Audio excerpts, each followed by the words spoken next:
सत साहेब, सत साहेब, सत साहेब। आप सभी मानव जाति को, छोटे बड़े भक्तजन प्रेमियों को मेरा कोटि कोटि प्रणाम। सतगुरु साईं अरुण जी महाराज को दंडवत प्रणाम। सतगुरु कबीर साहिब जी को कोटि कोटि दंडवत प्रणाम। संत शिरोमणि रविदास जी महाराज को दंडवत प्रणाम, कोटि कोटि प्रणाम। नानक साहिब को दंडवत प्रणाम, कोटि कोटि प्रणाम। और बाबा रामदेव गोसाई महाराज रुणिचे वाले को दंडवत प्रणाम, कोटि कोटि प्रणाम। भगवान बुद्ध को, गुरु महाराज को दंडवत प्रणाम, कोटि कोटि प्रणाम। सत साहेब। और आप भक्तजनों प्रेमियों से देखिए, मैं बार बार यही कहता हूं कि जब आप अपने विवेक से कोई बात को नहीं विचारोगे तो सच्चाई सामने नहीं आएगी। ठीक है, ये सत्य है, ये झूठ नहीं है। देखिए, लिखी लिखाई बातों पर, मनमानी बातों पर विश्वास कर लेना सत्य नहीं है। कुछ हमें भी दिमाग लगाना पड़ता है हमारी ओर से, और जो अपनी ओर से जो दिमाग लगाता है वही विवेकी होता है, वही विवेकी होता है। मनगढ़ंत काल्पनिक कहानियों को मान लेना विवेकी नहीं होता है कि किसी ने बता दिया, लिखा हुआ दिखा दिया तो आप मान लेंगे। नहीं, ये झूठ है। खुद से जब तक आप विवेक से किसी चीज को परखेंगे नहीं, विचार नहीं करेंगे उस पर, सत्य आपके सामने नहीं आएगा। ठीक इसी तरह हम शुरुआत करते हैं और हाथ जोड़ के विनती है कि सत्य मार्ग पे जरूर चलिए, क्योंकि आपका लेखा जोखा काल यानी कि समय के हाथ में है। वही आपके साथ परिवर्तन करेगा, सुख का, दुख का, जो भी है वही आपको लक्ष्य 84 में डालता है। यहां भगवान और परमात्मा की कोई मर्जी नहीं है, सब आपका किया कराया हुआ है। मेरा किया कराया हुआ, आपका किया कराया हुआ, सब हम और क्या भोग रहे हैं समय के अनुसार, काल के अंडर में है हम सब कुछ। पिछली वीडियो में मैंने यही बताया है, काल के अलावा, समय के अलावा यहां कुछ है ही नहीं। प्रकृति और समय दो ही चीज विद्यमान है यहाँ पे, और इनके अंदर जो है वो सर्वव्यापी है ही है। उसमें तो कोई हलचल होती नहीं है, तो स्थिर है, अडोल है, अबोल है। उसके पास कोई शरीर थोड़ा ही है, उसके पास मायावी या काल के अंदर वाला शरीर उसके पास नहीं है। ये आपका भ्रम में है। तो भक्तजनों प्रेमियों, एक YouTube चैनल है जिसका नाम है सनातन समीक्षा। किसी ने खोला हुआ है, वो लाइव भी करता है। अब वो ऐसी ऐसी गपोड़ कथा पेश कर देता है मानव जाति को उलझाने के लिए। अब उसको खुद को ये नहीं पता कि सनातन आखिर होता क्या है, उसको नहीं पता। वो बस अपने ऊपर थोपा हुआ है, उसने चैनल बना लिया सनातन समीक्षा। लोग उसके साथ जुड़े हुए हैं, उसकी बातों को सुनते रहते हैं। हालांकि ये झूठ है। कैसे झूठ है मैं आपको बताता हूं। पहली बात तो उसको खुद को ये नहीं पता कि सनातन कौन है। उसको नहीं पता कि सनातन होता क्या है। सनातन एक सत्य होता है, और वो सत्य कौन है? जो इस चंद्रमा के बनने से पहले है, इस पृथ्वी के बनने से पहले है, सूर्य के बनने से पहले है, गैलेक्सियां, नक्षत्र, तारों के बनने से पहले है। वो कौन है? वो सर्वव्यापी, जिसको आप लोग परमात्मा, आत्मा कहते हैं, वो शाश्वत है, वो सनातन है, वो है सत्य, उसमें परिवर्तन नहीं होता। तो इस लड़के, ये छोटा सा उम्र का लड़का है, इसको नहीं पता कुछ भी कि सनातन किसको कहते हैं। ये अपने आप को सनातनी माना बैठा हुआ है, या फिर हिंदू धर्म वालों को ही सनातनी माना बैठा हुआ है। अरे भाई, जो जीवन से मुसलमानों में है, ईसाइयों में है, सिखों में है, और जो हिंदुओं में है, वही जीव तो सनातन है। ये सनातन शरीर को माने बैठा हुआ है। ज्ञान नहीं है, अज्ञानी है, मूर्ख है, इसको नहीं पता सनातन क्या होता है। सनातन सत्य होता है, और वो सत्य कौन है? सबके अंदर है, जिसको आत्मा, जीव कहा जाता है, अंश कहा जाता है। इसको अपना आप का, इस लड़के को अपने आप का ही नहीं पता कि मैं शरीर में हूं कौन है। ये तो शरीर को सनातन मानने बैठा हुआ है, शरीर को सत्य मानने बैठा हुआ है। ये मूर्ख ज्ञानी ज्ञान दे रहा है चैनलों पे और बना के नाम बैठा हुआ है सनातन समीक्षा। इसको खुद को ही नहीं पता कि ये शरीर सत्य है या मिथ्या है। भाई ये शरीर तो बनने बिगड़ने वाला है, जन्म हुआ है, मर जाएगा। ये सनातन कैसे हो गया? ये तो धर्म को सनातन बनाए बैठा हुआ है, सनातन को ही धर्म बना के बैठा हुआ है, लपेड़े हुआ है इस शरीर के ऊपर है, ज्ञान दे रहा है। ये इसको पता नहीं है ज्ञानी मूर्ख को।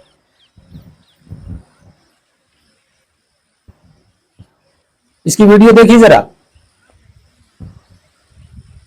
क्या कह रहा है, ध्यान से सुनिए।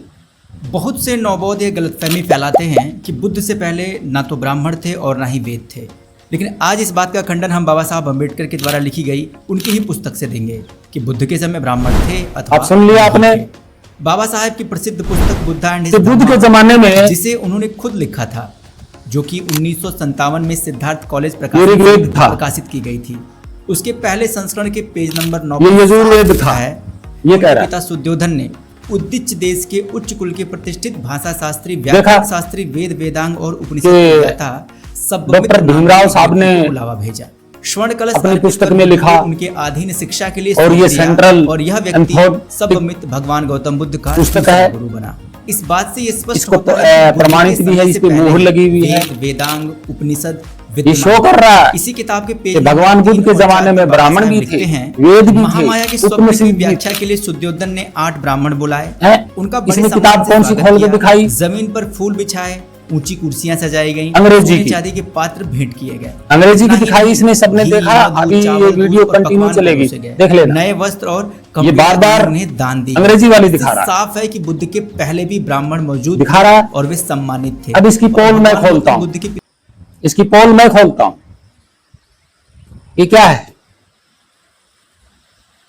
यजुर्वेद सबसे पहले वेद लिखा गया था और इसने क्या दिखाया? वेद और ब्राह्मण और उपनिषद, और 8 ब्राह्मण बुलाए गए थे। किस पे?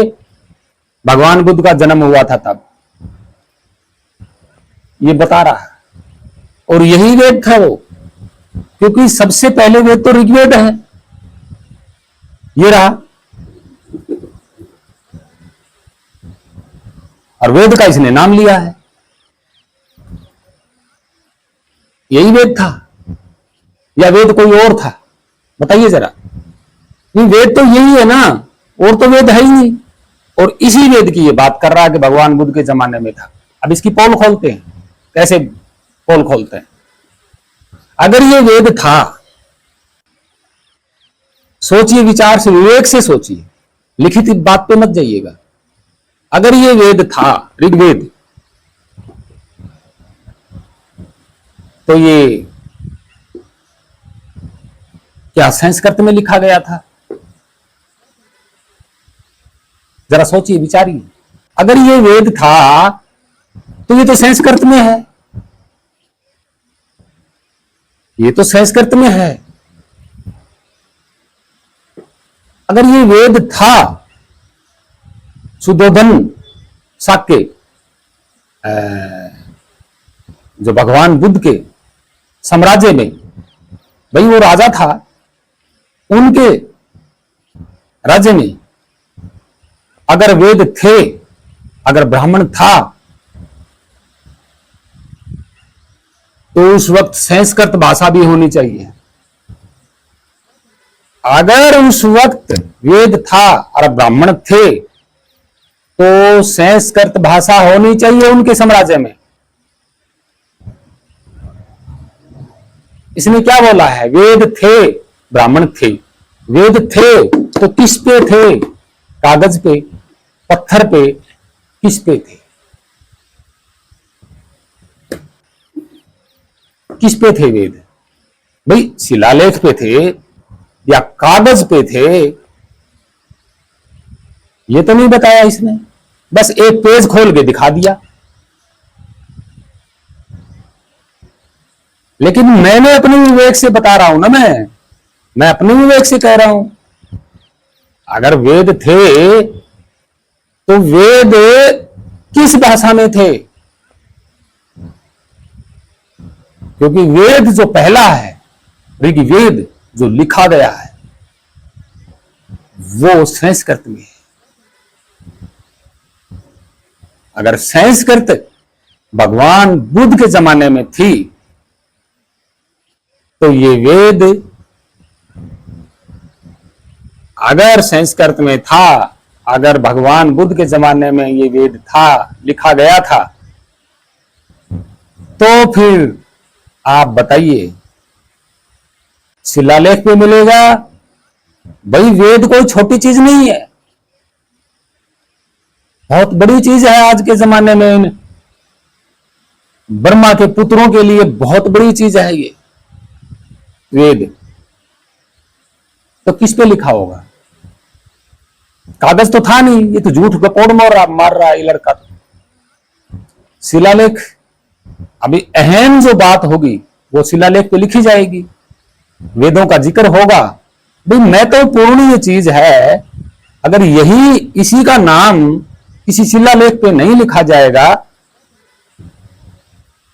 तो वेद तो गिरा हुआ है, बिल्कुल नीचे गिरा हुआ है वेद। तो उपाधि कहां है वेद की? अगर उपाधि होती तो शिलालेख में मिलता, और वो भी संस्कृत में मिलता है, क्योंकि वेद संस्कृत में है। लेकिन सवाल यह उठता है कि सुद्धोधन के जमाने में, साम्राज्य में, या भगवान बुद्ध का जब जन्म हुआ था तब संस्कृत में कोई लेख ही नहीं था। धम्म लिपि में लेख था, पाली प्राकृत भाषा में लेख था। अगर ये लड़का कहे कि वेद था और धम्म लिपि पाली प्राकृत भाषा में वेद था और इनके ब्राह्मण पढ़ते थे, तो सम्राट अशोक के शिलालेख धम्म लिपि और पाली प्राकृत भाषा में थे, तो वो क्यों नहीं पढ़ पाए? ये कह तो रहे हैं कि वेद थे बुद्ध के जमाने में, तो भाई वेद संस्कृत में तो 1400 ईस्वी के बाद लिखा गया है। उससे पहले जो लिखा गया था वो पांडुलिपि यानी कि हाथ से लिखने वाली प्रक्रिया से लिखा गया था, हस्तरेखा से, मतलब हाथ से, प्रिंटिंग प्रेस से नहीं था, हाथ से लिखा गया था। तो हाथ से जो लिखा हुआ वेद मिलता है वो 1200 ईस्वी के बाद का मिलता है, वो भी संस्कृत में मिलता है। और जब कागज पे छपा वेद संस्कृत में, तो वो 1464 ईस्वी के आसपास छपा है, क्योंकि उस वक्त कागज आ गया था और प्रिंटिंग प्रेस भी बन गई थी। और वो यहां इंडिया की भी, यहां भारत में भी उसका आविष्कार नहीं हुआ प्रिंटिंग प्रेस का। बाहर के विदेशियों की मशीन है वो, जिन्होंने कागज तैयार किया, प्रिंटिंग प्रेस बनाई। भाई इनके वेदों के ज्ञान से तो ना ही तो कागज बना और ना ही प्रिंटिंग प्रेस बनी। भाई इनकी खुद की प्रिंटिंग प्रेस होती, इनके खुद के कागज होते तो भी मान लेते, लेकिन ऐसा तो था नहीं, ये तो झूठ है। प्रिंटिंग प्रेस किसी और की थी, कागज किसी और ने बनाया, इन्होंने तो छाप दिया संस्कृत में बस। और संस्कृत को आदि अनादिकाल की भाषा बता रहे हैं। अगर आदि अनादिकाल की भाषा है तो सुद्धोधन यानी कि भगवान बुद्ध के साम्राज्य काल में संस्कृत होती, लेकिन तब तो संस्कृत थी नहीं। तो आप कैसे कह सकते हैं कि वेद जो है संस्कृत में था? भाई ये खुद कह रहा है कि वेद थे, बाबा साहिब की बुक से दिखा रहा है ये, और वो भी अंग्रेजी में दिखा रहा है। असली भाषा में क्यों नहीं दिखा रहा है? ये मूर्ख ज्ञानी दुनिया को पागल बना रहा है। ये असली भाषा में क्यों नहीं दिखा रहा? असली भाषा हम दिखाते हैं आपको। ये तस्वीर देखिए जरा, सम्राट अशोक की वही लिपि है ये, वही धम्म लिपि है ये, वही प्राकृत भाषा है जो भगवान बुद्ध के जमाने में लिखी जाती थी, उनके शासन काल में लिखी जाती थी। ये वही भाषा है, आप देख रहे हैं तस्वीर पे, ये वही भाषा है। तो इस भाषा में तो वेद मिलता नहीं है, वेद मिलता है संस्कृत में। तो उस जमाने में वेद कहां से आ गए? उस जमाने में इस भाषा में कोई ब्राह्मण या वेद या किसी देवता जैसे शब्द, या कृष्ण राम शिव या राम या कोई रामायण महाभारत, इस भाषा में तो मिलता ही नहीं है। जो ये भाषा आप देख रहे हैं, धम्मलिपि, प्राकृत भाषा, पाली लिपि, भाई इस भाषा में अगर मिलता है वेद या उपनिषद या ब्राह्मण या रामायण गीता महाभारत या पुराण या शास्त्र, अगर इस भाषा में कहीं पर भी शिलालेखों में, क्योंकि कागज तो थे नहीं, अगर वेद पुराण शास्त्र उपनिषद इतने महत्वपूर्ण थे तो शिलालेखों पे कौन नहीं लिखवाएगा भाई? भी महत्वपूर्ण चीज है कोई तो उसको कौन नहीं लिखवाएगा? आप जरा सोचिए, विवेक से सोचिए। जब उस वक्त इतने महत्वपूर्ण वेद उपनिषद थे तो फिर सम्राट अशोक की भाषा में क्यों नहीं मिलते? धम्मलिपि, प्राकृत भाषा, पाली लिपि में क्यों नहीं मिलते? आज न जाने कितने शिलालेख भी मिले हैं, भगवान बुद्ध के जमाने के भी शिलालेख हैं, लेकिन धम्म और प्राकृत पाली भाषा में है। अगर ब्राह्मण उस वक्त वेद पढ़ते थे तो भाई किसी पे तो लिखा होगा ना, उपनिषद पढ़ते थे तो किसी पर तो लिखा होगा, और जो लिखा होगा वो भाषा भी होगी। लेकिन ये तो संस्कृत दिखा रहे हैं, हालांकि संस्कृत तो थी ही नहीं। आप देख सकते हैं तस्वीर में, पाली प्राकृत भाषा धम्मलिपि है सम्राट अशोक की, उसमें कोई भी संस्कृत का एक अक्षर भी दिखा दो मिलता जुलता, ए आ क ख ग, एक भी अक्षर दिखाओ है इसमें? तो संस्कृत तो थी ही नहीं उस वक्त, तो वेद कहां से आ गया? अगर वेद था तो पाली प्राकृत धम्मलिपि में होना चाहिए था। अगर होना चाहिए था तो वो शिलालेख पे होना चाहिए था। कागज पे क्यों मिलता है? ताड़पत्र पे क्यों मिलती है संस्कृत भाषा? शिलालेख पे होना चाहिए था, और बड़े मान सम्मान के साथ लिखा होना चाहिए था वेद शिलालेख पे, और वो भी धम्म और प्राकृत लिपि भाषा में लिखा होना चाहिए था, न कि संस्कृत में लिखा होना चाहिए था। ये कह रहे हैं कि वेद थे उस वक्त, इनके पास क्या सबूत है? कौन सी भाषा में था वेद? अगर धम्म और प्राकृत पाली भाषा में अगर वेद मिलता है तो सच्चाई है, अगर संस्कृत में मिलता है तो वेद झूठ है, झूठा है। ये प्रचार करने वाला भी एक नंबर का झूठा है भाई। इनके आचार्यों को, इनके शंकराचार्यों को, वेद पढ़ने लिखने वाले को, अरे सम्राट अशोक की भाषा नहीं पढ़ पाए ये लोग हैं। ये फिरोज शाह तुगलक दिल्ली में जब सम्राट अशोक का पिलर उठा के लेके गया, और उसकी भाषा इनके ही आचार्य, इनके ही विद्वान, वेद लिखने वाले विद्वान, वेद पढ़ने वाले विद्वानों को सम्राट अशोक के पिलर की भाषा नहीं पढ़नी आई, तो उस जमाने का वेद अगर शिलालेख पे लिखा होता, अगर ये पढ़ लेते कि ये हमारा वेद है, शिलालेख पे लिखा हुआ है धम्मलिपि प्राकृत लिपि भाषा में, तो बताइए जरा, क्या सम्राट अशोक की भाषा नहीं पढ़ पाएंगे? बिल्कुल पढ़ पाएंगे। तो फिर ये क्यों नहीं पढ़ पाए? इन्होंने तो बता दिया कि ये तो महाभारत लिखी हुई और भीम की लाठी है, और ये अज्ञानी मूर्ख प्रचार फैला रहा है कि मैं सनातनी समीक्षा पर विचार करता हूं। इसको खुद को ही नहीं पता कि मैं शरीर में हूं कौन है। इतिहास तो बहुत दूर की बात है। अरे खुद समय मौजूद है, शरीर भी मौजूद है, खुद भी मौजूद है, ये अपना पता नहीं बता पा रहा कि मैं कौन हूं, क्या रंग है मेरा, क्या रूप है, क्या रियल मेरा नाम है, कहां से मैं आया, कहां जाऊंगा, ये अपना इतिहास नहीं बता पा रहा। वेदों को लेके खड़ा हुआ है कि भगवान बुद्ध का जब जन्म हुआ तब वेद उपनिषद थे। हैं? दिखा रहा है अंग्रेजी लिखी हुई, रियल भाषा नहीं दिखा रहा कि ये लिखा हुआ शिलालेख पे, ये लिखा हुआ धम्मलिपि में, ये नहीं दिखा रहा। है ही नहीं इसके पास, भाई वेद थे ही नहीं उस वक्त, किसी भी भाषा में नहीं थे। धम्मलिपि प्राकृत पाली भाषा तो बहुत दूर की बात है। अगर इतने ये वेद जो है महत्वपूर्ण होते तो सम्राट अशोक भी लिखवाता। अगर वेदों का इतना सटीक ज्ञान होता तो सम्राट अशोक बुद्ध का ज्ञान थोड़ी ना लिखवाता, वेदों का ज्ञान लिखवाता, उपनिषद का ज्ञान लिखवाता, ब्राह्मणों का नाम लिखता समानता के साथ, आचार्यों का नाम लिखता, शंकराचार्यों का नाम लिखता। ये आया सबूत दिखाने।